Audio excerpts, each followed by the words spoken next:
Income from house property. Income from house property की आखिरी class हो सकती है, लेकिन मैंने आपको 9 डायलॉग और 6 रूल बताए थे। 9 डायलॉग और 6 रूल को सर रिवाइज करा दो और जो बचा है वो बता दो। तो बच्चों ये जो बचा है वो बता देते हैं, लेकिन अब हम डायलॉग और रूल और नहीं बढ़ाएंगे, क्योंकि डायलॉग और रूल जो बनाए गए हैं वो प्रैक्टिकल क्वेश्चंस के हिसाब से बनाए गए। 9 और 6 15 बहुत है। तो फिर सर और कुछ बातें जो नई हम सीखने वाले हैं, फिर तो ऐसे लिस्ट बना लो बच्चों, पूरा इनकम टैक्स एक्ट पढ़ा देता हूं, टाइम बहुत लंबा चल जाएगा और उसका कोई सेंस भी नहीं है। तो अब जो बातें हम नई सीखने वाले हैं उन्हें हम क्वेश्चन से सीखेंगे और उनको उन 3 क्वेश्चंस को वहीं ओवर कर देंगे। तो अब मैं आपको 3 क्वेश्चन कराने जा रहा हूं, जिसके लिए मुझे यहां से हटना होगा और आप केवल मेरी वॉइस से पढ़ेंगे। 3 क्वेश्चन थोड़ी देर के हैं, उसके बाद हम अपनी दूसरी पढ़ाई पर आएंगे। तो आइए वो जो 3 क्वेश्चन मैं कराना चाहता हूं उनको देखते हैं। पहला क्वेश्चन, एक्सप्लेन विद रीजंस। पढ़ो क्वेश्चन को अच्छे से। Explain with reasons whether following incomes are taxable under the head income from house property or not। मतलब ये जो इनकम है ये इनकम फ्रॉम हाउस प्रॉपर्टी है या नहीं है। एक्सप्लेन विद रीजन बताना भी है, तो हमको ये बताना है ये आईएफएचपी की इनकम है, सैलरी की इनकम है, बिजनेस की इनकम है, कैपिटल गेन है, अदर सोर्सेज है। तो पहला पॉइंट पढ़ते हैं। Only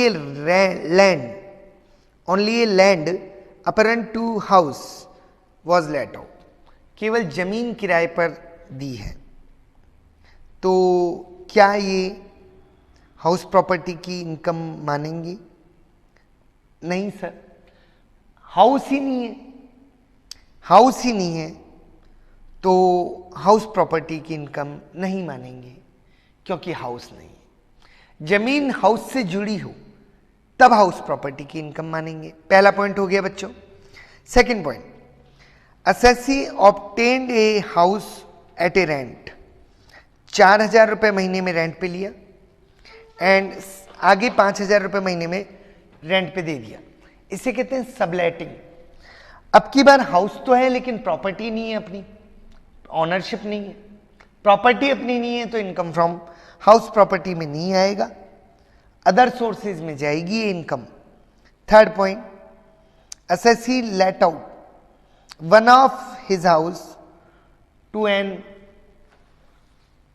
employ 3,000 per month in the interest of business. अब एम्प्लॉय को अगर रेंट पे दिया है तो ठीक है, लेकिन साथ में एक लैंग्वेज लिखी इन द इंटरेस्ट ऑफ बिजनेस, यानी बिजनेस के परव्यू से रेंट पे दिया है, ऑब्जेक्ट बिजनेस है, तो ये भी इनकम फ्रॉम हाउस प्रॉपर्टी में नहीं आएगा, income from business and profession में आएगा। और एक बात यहां पर यह भी ध्यान रखने की वाली बात है, मैंने एक डायलॉग पढ़ाया था, ऑफिस यूज नो आईएफएचपी, तो वहां ये वाला रूल लग गया, यहां पर डायलॉग लग गया, ऑफिस यूज नो आईएफएचपी। अगला point, assessee let out one of his house to a bank. Bank को किराए पे दिया, इसमें भी लिखा है in the interest of business, तो बिजनेस के लिए, बिजनेस के फेवर में किराए पे दिया, बिजनेस को फायदा होगा, तो ये income from business and profession में आएगी। ये भी हाउस प्रॉपर्टी में यूज नहीं आएगी, क्योंकि हमने पढ़ा था बिजनेस यूज नो आईएफएचपी। आगे पढ़ो, assessee used house as godown, अपने घर को गोडाउन बना लिया, for his business of cloth, कपड़े का व्यवसाय है, ठीक है, कपड़े का व्यवसाय है, ठीक है। तो सर क्या करेंगे? सर बिजनेस यूज है तो आईएफएचपी में नहीं आएगा। बिल्कुल बच्चों, बिजनेस यूज है तो आईएफएचपी में नहीं आएगा, ठीक है, ठीक है सर। तो सर बिजनेस एंड प्रोफेशन में आएगा, बिल्कुल, लेकिन बिजनेस एंड प्रोफेशन में देखें तो कपड़े पे व्यवसाय पे टैक्स लगता है, ये कोई कृषि नहीं है, मतलब कृषि पर टैक्स नहीं लगता, कपड़े के व्यवसाय पर टैक्स लगता है। तो कपड़े के व्यवसाय पर टैक्स लग जाएगा ना, हाउस प्रॉपर्टी पर कहीं भी टैक्स नहीं लगेगा, क्योंकि कपड़े के व्यवसाय पर टैक्स लगता है। जरा अगला पॉइंट पढ़ो, समझ में और अच्छे से आएगा। Assessee used a house in city as godown बना लिया, मार्केटिंग ऑफ हिज क्रॉप्स। देखो घर जो है वो शहर में है और घर से क्रॉप्स फसलों की मार्केटिंग हो रही है और एग्रीकल्चर लैंड इंडिया में है। तो एग्रीकल्चर लैंड पर टैक्स नहीं लगता, राइट? एग्रीकल्चर लैंड पर टैक्स नहीं लगता, एग्रीकल्चर लैंड पर टैक्स नहीं लगता। तो सर ये भी तो बिजनेस यूज है, लेकिन बच्चों जो बिजनेस है उस पर टैक्स नहीं लगता, तो फिर हाउस पर टैक्स लगेगा। और अगर ये हाउस सिटी की बजाय एग्रीकल्चर लैंड पर होता तो फिर इस हाउस पर भी टैक्स नहीं लगता। लेकिन ये हाउस एग्रीकल्चर लैंड पर नहीं है, एग्रीकल्चर लैंड पर, एग्रीकल्चर पर टैक्स नहीं लगता। हम ये कहना चाहते हैं, दोनों पॉइंट को जोड़ो। बात नंबर 1, कपड़े का व्यवसाय पर टैक्स लगता है तो उस पर टैक्स लग जाएगा, हाउस प्रॉपर्टी पर नहीं लगेगा। लेकिन एग्रीकल्चर लैंड पर टैक्स नहीं लगता तो अब हाउस प्रॉपर्टी पर टैक्स लगेगा, हाउस प्रॉपर्टी पर टैक्स लगेगा। और हाउस प्रॉपर्टी पर टैक्स लगेगा ही लगेगा क्योंकि वो सिटी में और है। अगर ये हाउस एक बार के लिए एग्रीकल्चर लैंड पर होता तब इस पर भी टैक्स नहीं लगता। और इन 6 बातों के 6 आंसर ये रहे। क्वेश्चन भी बता दिए, आंसर पहले बताएं और अब आंसर्स की आपको फोटो दे दी। ठीक है सर, तो अगला क्वेश्चन करें? हाँ सर, तो ये लीजिए, अगला क्वेश्चन आपके सामने आ गया। क्या कह रहा है अगला क्वेश्चन? ये कह रहा है, इसमें तो सर बहुत सारे पॉइंट है। हाँ बच्चों 13 पॉइंट है। Explain with reasons to whom following income belong. यानी ये इनकम तो हो रही है पर टैक्स कौन देगा, मतलब मम्मी देगी, पापा देंगे, कोई और देगा, ये पूछ रहा है कि इस इनकम पर टैक्स कौन देगा। तो देखो पहला point, assessee transferred is house, अपना घर ट्रांसफर कर दिया विदाउट एनी कंसिडरेशन, कोई पैसा नहीं लिया स्पाउस से। स्पाउस यानी बीवी के लिए पति और पति के लिए बीवी। बच्चों कोई पैसा नहीं लिया और ऐसे दे दिया, ले तू रख ले, प्यारी है ना तू मेरी। तो बच्चों जहां पर प्यार आ जाए वहां पर टैक्स देना पड़ेगा। ये प्यार स्वरूप दिया है, ये ट्रांसफर तो किया है घर, लेकिन प्यार के फलस्वरूप किया है। और प्यार के फलस्वरूप अगर ट्रांसफर किया जाएगा तो इसे ट्रांसफर नहीं माना जाएगा। और जिसने ट्रांसफर किया है, ट्रांसफरर यानी हस्तांतरण करता, उसे ही टैक्स देना पड़ेगा। जैसे बीवी ने पति को मकान दिया है लेकिन प्यार के फलस्वरूप दिया है तो इसको ट्रांसफर मानेंगे ही नहीं और टैक्स बीवी देगी। यानी जहां पर प्यार आ जाए वहां पर पुराना असेसी ही टैक्स देता है। दूसरा पॉइंट पढ़ो, assessee transferred his house, 5 lakh का 3 लाख में, सस्ते में दे दिया, फिर से प्यार आ गया, फिर से प्यार आ गया, सस्ते में देना भी तो प्यार है, तो फिर से ट्रांसफरर हस्तांतरण करता जिसने मकान दिया है वो टैक्स देगा। Third point, assessee transferred his house. अब मैं पहले आपको रूल बताऊं, एक्ट बताऊं, फिर क्वेश्चन कर रहा हूं, तो क्वेश्चन में ही आ रहा है ना rule. Assessee transferred his house without any monetary consideration, without any monetary consideration, कोई पैसा नहीं लिया, to his house as an agreement to live apart. लेकिन कोई पैसा तो नहीं लिया, प्यार तो आ गया, लेकिन ये बात कर दी कि अलग अलग रहेंगे, तो ये फिर प्यार नहीं है बच्चों। अलग अलग रहेंगे और फिर कोई पैसा नहीं लिया तो ये तो बच्चों समझौता है, प्यार नहीं है। तो फिर जिसको मकान दिया गया है यानी ट्रांसफरी, जिसको मकान दिया गया है वो टैक्स देगा। चौथा, असेसी गिफ्टेड 5 लाख दिए वाइफ को कि बीवी जा मकान खरीद ले, तो मकान बीवी का ही होगा ना। हाँ सर, बीवी टैक्स देगी। Assessee transferred his house without any consideration to his minor son. अब बीवी को छोड़ो, बच्चे पे आ जाओ। बच्चे के रूल हम बता देते हैं। बच्चा माइनर हो, मेजर नहीं हो, अवयस्क हो, छोटा हो, तो बेटा हो चाहे बेटी हो, है ना,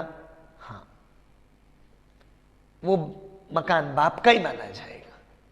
बाप का ही, पिता का ही माना जाएगा, क्योंकि बच्चा तो अभी छोटा है। लेकिन अगर बच्चा बड़ा हो, वयस्क को, तो बेटा हो चाहे बेटी हो, इससे फर्क नहीं पड़ता, वो उस बच्चे का माना जाएगा। ठीक है सर। सर मान लो बच्चा छोटा था तो बाप का माना जाएगा, लेकिन बाद में बच्चा बड़ा हो गया तो फिर अब बच्चे का माना जाएगा। जब मकान दिया, जब वो बच्चा छोटा था, बच्चा छोटा था तो बच्चे का मकान नहीं माना जाएगा, बाप का माना जाएगा। लेकिन बाद में बच्चा जब बड़ा हो जाएगा, तब से वयस्क हो जाएगा, तब से वो बच्चे का माना जाएगा, क्योंकि अब बच्चा बच्चा नहीं रहा। दूसरी बात ये ध्यान रखना कि मान लो बच्चा छोटा हो पर वो लड़की हो और उसकी शादी हो गई, तब वो हमार बेटी ना है, अब वो पराये घर में चली गई तो घर भी पराया हो गया। ऐसी बेटी को जो छोटी हो पर उसकी शादी हो चुकी हो, सर छोटी की शादी तो कानूनन अपराध है, बच्चों को क्रिमिनल लॉ में है, इनकम टैक्स लॉ में तो टैक्स के प्रोविजन बने हुए हैं। यहां पर कह रही है छोटा हो तो बाप का, बड़ा हो तो बड़े बच्चे का। लेकिन अगर छोटा हो और वो बेटी हो और उसकी शादी हो चुकी हो, तो ऐसा पराई बेटी के लिए को घर देंगे तो वो बेटी का माना जाएगा। पढ़ते हैं बच्चों वाले पॉइंट। 5वां point, assessee transferred his house without any consideration, minor son को दिया है तो ये बाप का माना जाएगा। assessee transferred his house without any consideration, married minor daughter, right, married minor daughter, तो अब ये मैरिड हो गई, माइनर है, तो बच्चों इस वैवाहिक पुत्री का घर माना जाएगा। विदाउट एनी कंसिडरेशन लिखा है, कोई पैसा नहीं ले रहे। लेकिन अगर पैसा लो तो बच्चा बच्चा थोड़ी ना है, वो बच्चा पैसे देकर बाप से खरीद रहा है तो बच्चा बाप बन चुका है, तब वहां केस अलग हो जाएगा। राइट, आगे पढ़ो। 7th point, one house was provided to assessee, assessee को घर मिला एज इम्पार्टिबल एस्टेट, अविभाज्य संपत्ति, at the time of partition of HUF, घर का बंटवारा हो रहा था तो घर मिला।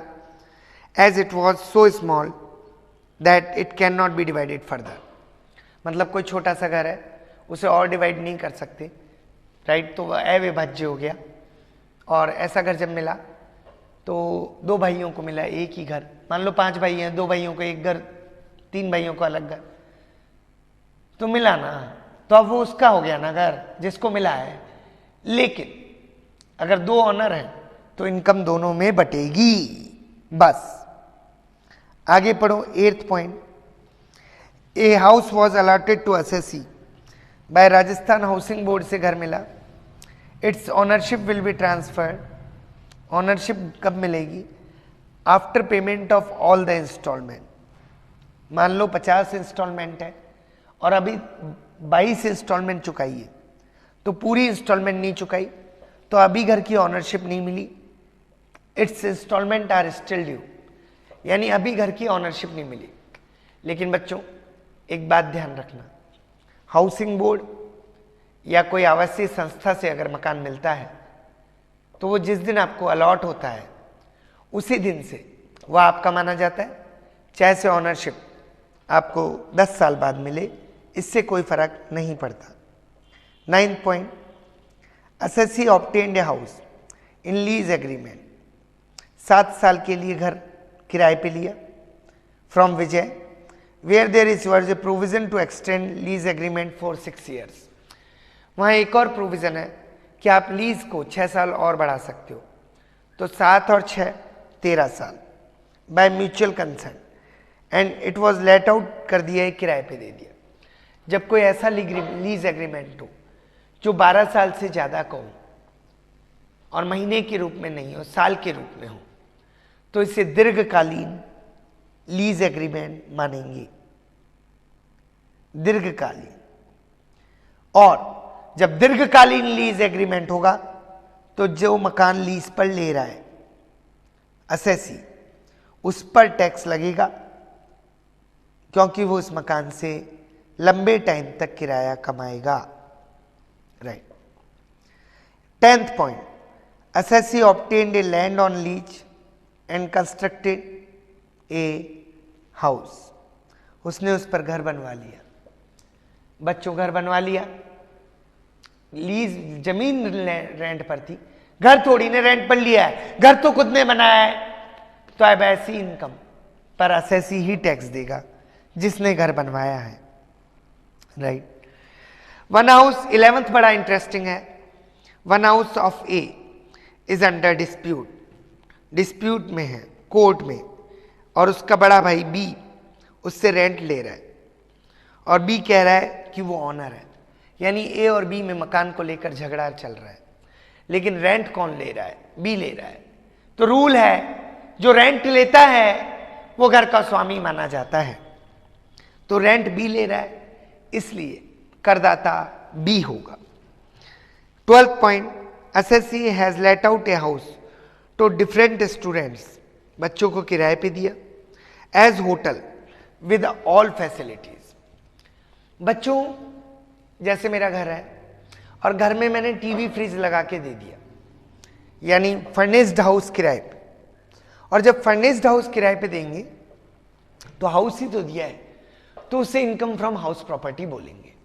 लेकिन घर को होटल बोल के दूं, तो होटल बोल के दूं तो उसमें से अब मैं टीवी फ्रिज हटा नहीं सकता, यानी टीवी फ्रिज उस घर के एलिमेंट बन गए, तो ऐसी इनकम फ्रॉम हाउस प्रॉपर्टी में नहीं आएगी। इनकम फ्रॉम हाउस प्रॉपर्टी में वो इनकम आती है जिसमें हाउस प्रॉपर्टी को आप अलग कर सको। यहां पर हाउस को अलग नहीं कर सकते, होटल बोल के दे रहे हो तो टीवी फ्रिज रहेंगे ही रहेंगे, तो फिर ये होटल बिजनेस हो गया और income from business and profession में आएगी, हाउस प्रॉपर्टी में नहीं आएगी, ठीक है। असेसी ने एक घर, अगला पॉइंट, 5 लाख में खरीदा और 5.5 लाख में बेच दिया, तो ये भी इनकम फ्रॉम हाउस प्रॉपर्टी में नहीं है, क्योंकि हाउस प्रॉपर्टी को बेचने से इनकम हो रही है, किराए पर देने से नहीं हो रही, और बेचेंगे तो ये कैपिटल गेन में जाएगी, हाउस प्रॉपर्टी में नहीं आएगी। ये क्वेश्चन था और ये सारे इसके आंसर हैं। उम्मीद करता हूं आप आंसर देखकर खुद पढ़ लेंगे, कहीं दिक्कत आए तो मुझसे कॉल करके पूछेंगे। अगला एक और आखिरी क्वेश्चन, क्या है आखिरी question? Explain whether in each of the following circumstances annual value of the house will be taken as nil. उरे, एनुअल वैल्यू नील लेनी है या नहीं लेनी? मैं बताऊं, सेल्फ ऑक्यूपाइड हाउस की एनुअल वैल्यू नील होती है। तो अगर घर सेल्फ ऑक्यूपाइड है तो एनुअल वैल्यू नील मानेंगे, वरना नहीं मानेंगे। चल पढ़ लेते हैं question. Point number 1, Subhash provides his house, married daughter को दिया without any rent, right? Then how it would be treated as purpose of income tax? Subhash ने मैरिड डॉटर को घर दे दिया। सर तो मैरिड डॉटर का हो गया ना घर? बच्चों नहीं, वहां पर पहले ऐसा इसलिए पढ़ा था कि ट्रांसफर्ड कर दिया था घर को, यहां घर को ट्रांसफर नहीं किया है, रहने के लिए दिया है। देखो, विदाउट एनी कंसिडरेशन नहीं लिखा, विदाउट एनी रेंट, कोई रेंट नहीं ले रहे, ट्रांसफर वर्ड भी नहीं आया, यानी घर तो सुभाष का ही है, बेटी को रहने के लिए दे दिया, बेटी को रहने के लिए। बच्चों, बेटी विवाहित है और विवाहित पुत्री को परिवार का सदस्य नहीं मानते, तो फिर इस घर की एनुअल वैल्यू नील नहीं होगी, इस घर की एनुअल वैल्यू नील नहीं होगी, और ऐसा मानेंगी कि इस मकान को किराए पर उठाया है। सेकेंड पॉइंट, अनिल ने एक घर जून 19 में खरीदा, हाँ प्रीवियस ईयर 19-20 में खरीदा, जिसमें वो खुद रहता है, और ये दिसंबर 19 में ट्रांसफर कर दिया, राइट, एंड और एक किराए के घर में रहने लग गया, राइट, ठीक है। क्या कह रहा है? ही हैज ट्रांसफर्ड, घर ट्रांसफर नहीं किया, उसका खुद का ट्रांसफर हो गया। जून 19 में घर खरीदा, फिर उसका ट्रांसफर हो गया, तो वो किराए के घर में रहने लग गया। अब वो जो सेल्फ ऑक्यूपाइड घर था वो खाली रह गया, क्योंकि वो तो किराए के घर में रहने लग गया। ऑफिस की नौकरी होती है ना, नौकरी में ट्रांसफर हो जाता है ना, तो वो किराए पे रहने लग गया। और किराए पे रहने लग गया तो पुराना घर खाली रह गया। तो पुराना घर खाली क्यों रहा?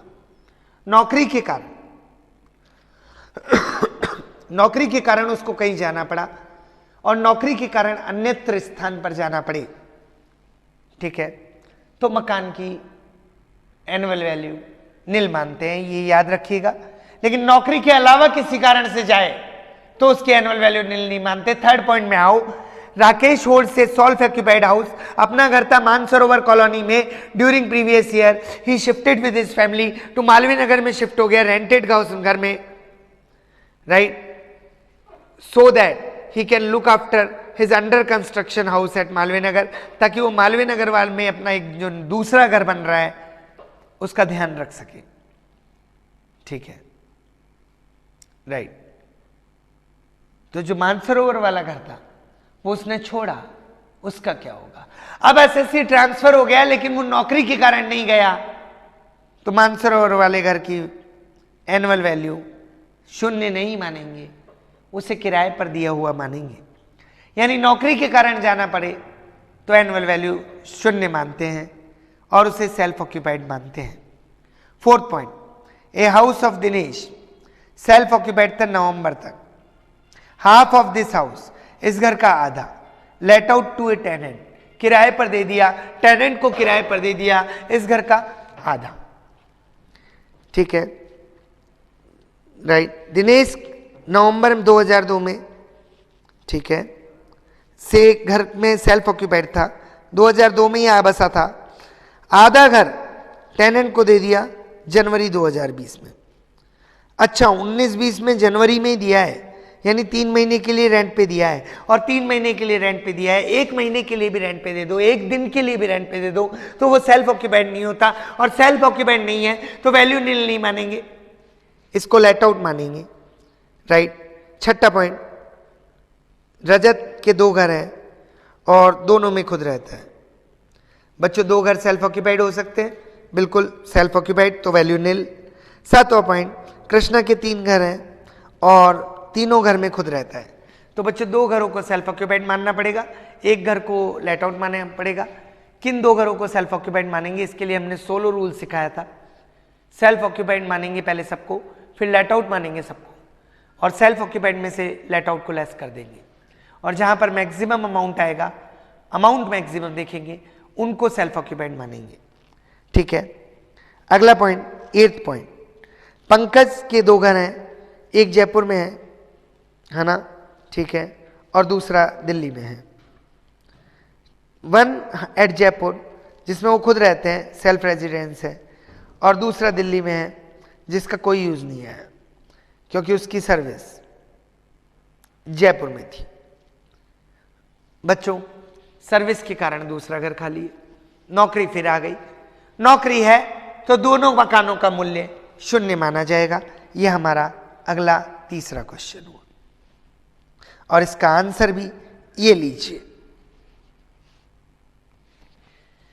तो ये थी हमारी इनकम फ्रॉम हाउस प्रॉपर्टी की बातें। और अब आखिरी में क्या है? आखिरी में बच्चों क्या कहूं, रिवीजन बनता है। क्या बनता है? रिवीजन बनता है। रिवीजन बनता है क्योंकि लिपट लिपट कर कह रही है हाउस प्रॉपर्टी की आखिरी शाम कि अलविदा कहने से पहले एक बार गले तो लगा ले। तो एक बार फिर से रिवीजन में आपके सामने लाता हूं। हाँ सर, रिवीजन लेके आओ। तो चलो डायलॉग की बात करते हैं। डायलॉग नंबर 1, बने घर में मैं फिर से राजा। Dialogue number 2, rent actual excluding SOP and adjustment. Adjustment 3 होते हैं, उसने चुकाया, हमने चुकाया, नहीं चुकाया। और तीसरा डायलॉग, खाली गांव में मैं फिर से, खाली गांव में नहीं, बने घर में था मैं फिर से राजा, खाली गांव से निकलकर टैक्स दिया और नाव में बैठकर 30% एंड इंटरेस्ट दिया। चौथा डायलॉग, सेल्फ ऑक्यूपाइड प्रॉपर्टी की एनएवी नील मानते हैं, मैक्सिमम 2। पांचवा डायलॉग, अनरियलाइज रेंट लास्ट में आएगा 30% के साथ। छठा डायलॉग, उचित किराएदार न मिलने के कारण अगर घर पूरा साल खाली रहा हो तो ऐसे घर की जीएवी नील मानते हैं। 7वां dialogue, office use no IFHP, 8वां डायलॉग, रेंटल बिजनेस करते हो आप, अपना घर रेंट पे देते हो, IFHB में आएगा, लेकिन किसी और का घर ले लेते हो और उसको फिर रेंट पे देते हो तो वो सबलेटिंग है, अदर सोर्सेज में आएगी। ठीक है। और 9वां डायलॉग, डिसीजन सेल्फ ऑक्यूपाइड का कैसे होगा, सोलो से होगा, मैक्सिमम अमाउंट को सेल्फ ऑक्यूपाइड मानेंगे। डायलॉग के बाद अब लीजिए रूल। रूल 6 थे। घर की कैलकुलेशन ईयरली होगी, इंटरेस्ट की calculation, deduction under section 24B for interest. Interest की कैलकुलेशन ईयरली होगी, नहीं तो मंथली होगी, नहीं तो डेली होगी। कैलकुलेशन से पहले की बात करते हैं, कैलकुलेशन कैसे करते हैं। घर बनने से पहले वाली 31 मार्च तक का इंटरेस्ट कैपिटल इंटरेस्ट है, बशर्ते लोन चल रहा हो। इस कैपिटल इंटरेस्ट की डिडक्शन घर बनने वाले साल से 5 साल तक मिलेगी। इन 5 सालों में रेवेन्यू इंटरेस्ट की डिडक्शन में मिलेगी। जैसे 5 साल हो जाएंगे कैपिटल इंटरेस्ट बंद हो जाएगा और रेवेन्यू इंटरेस्ट की डिडक्शन मिलती रहेगी जब तक लोन है, जब तक लोन है। रूल 3, कैपिटल इंटरेस्ट और रेवेन्यू इंटरेस्ट दोनों को टोटल लगाओ। लेट आउट प्रॉपर्टी में कोई लिमिट नहीं है। अगर सेल्फ ऑक्यूपाइड प्रॉपर्टी है तो देखेंगे क्या 31 मार्च 1999 के बाद लोन लिया है, क्या लोन कंस्ट्रक्शन और परचेज के लिए लिया है, क्या घर 5 साल में बन गया है, तो डिडक्शन मिलेगी 2 लाख की, वरना डिडक्शन केवल मिलेगी 30,000 की। चौथा, फॉरेन इंस्टीट्यूशन से कर्जा लिया हो तो इंटरेस्ट पे TDS काटो, वरना इंटरेस्ट की डिडक्शन नहीं मिलेगी। 5वां, घर बनने की में इंटरेस्ट की डिडक्शन उसी व्यक्ति को मिलती है जिसने लोन लिया हो और घर लोन मकान के लिए लिया हो। 6ठा डायलॉग क्या था कि इंटरेस्ट पेड हो या अनपेड हो इस बात से कोई फर्क नहीं पड़ता। तो हमारे ये 9 डायलॉग और 6 रूल हो चुके हैं और चैप्टर खत्म होता है। तो हाउस प्रॉपर्टी का ये सफर आखिरी है। हाउस प्रॉपर्टी का ये सफर आखिरी है। हाउस प्रॉपर्टी का ये सफर आखिरी है। ये कागज, ये कलम, हाउस प्रॉपर्टी का ये सफर आखिरी है। ये कागज, ये कलम आखिरी है। हाउस प्रॉपर्टी का ये सफर आखिरी है। ये कागज, ये कलम, ये गजल आखिरी है। हाँ, हम मिलेंगे फिर से, हम मिलेंगे फिर से, ढूंढ लेना, हम मिलेंगे फिर से, ढूंढ लेना। खामोशियों का ये सफर आखिरी है। मिलते हैं फिर अगले चैप्टर में। Thank you very much.